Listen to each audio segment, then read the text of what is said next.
Hello, lovely soul, and welcome back po sa channel. Kumusta po kayo? Posible ba na ang twin flame is magkaparehas na kasarian? Yes po, posible po na ang twin flame ay magkaparehas na kasarian.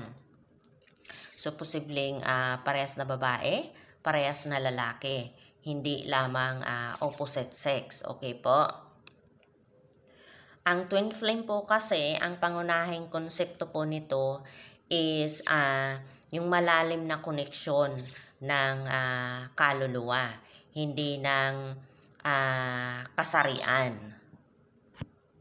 Ang twin flame ay pinaniniwalaan na dalawang katawan ito na nagkahiwalay pero iisa ang kanilang soul. Okay po, lovely soul? At ang paghihiwalay na ito o paghahati or division can be manifest in any physical gender combination. Tungkol po ito sa energy, sa enerhiya at hindi sa kasarian. Okay? May mga babae kasi na mas malakas yung kanilang masculine energy, okay? At yung iba naman is feminine energy.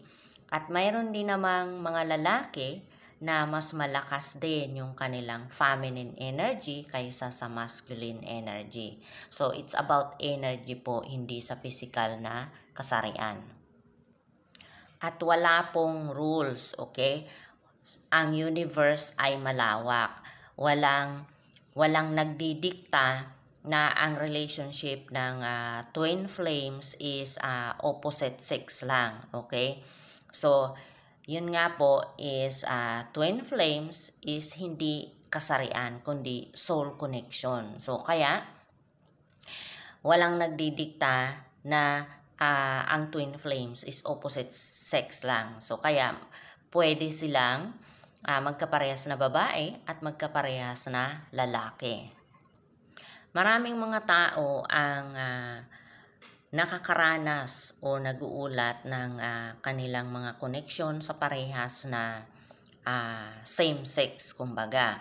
Okay? At may mga online na community na kung saan ibinabahagi nila yung kanilang individual na karanasan at humihingi nga sila ng suporta.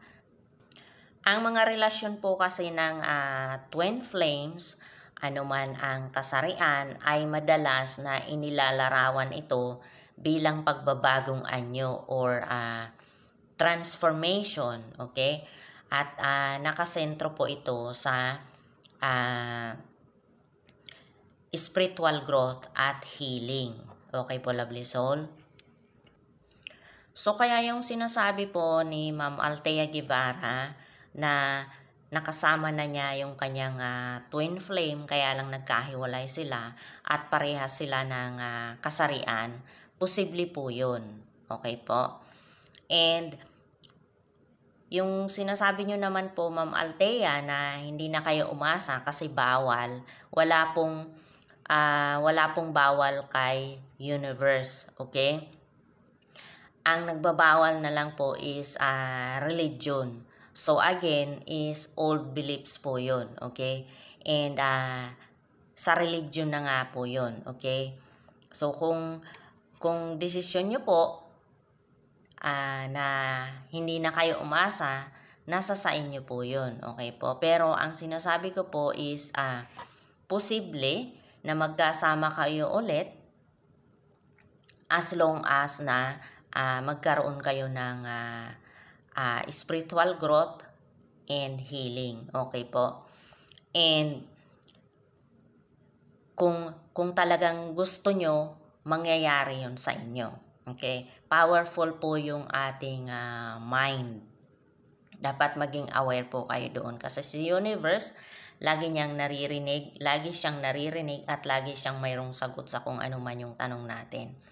So, sinasabi ko po sa inyo na ang twin flame connection is hindi lang siya about sa opposite sex. So, maaring magkaparehas na kasarian. Okay po, lovely soul? So, kaya tulungan nyo po ang sarili nyo na mag-improve. Tulungan nyo po ang sarili nyo to to heal doon sa mga past experiences na naranasan nyo. Okay po, para magkaroon kayo ng spiritual growth, para ma-experience nyo yung enlightenment. Okay po, lovely soul. So, kapag naandito ka na sa spirituality, tulungan mo yung sarili mo na mag-grow. Kasi maraming ituturo sa'yo ang iyong spirit guides na kung saan is marami kang malalaman, okay? And kapag naandito ka na nga sa spirituality, katulad ng sinabi ng aking guides na kailangan maging open ka kasi kailangan yung mga old beliefs mo na yun is kailangan i-let go mo na yun, okay? Kasi yun nga, marami kang mga bagong matutuklasan, okay? So kailangan maging open ka. Okay po, lovely soul? So, yun lamang po. Thank you for watching. God bless and I love you.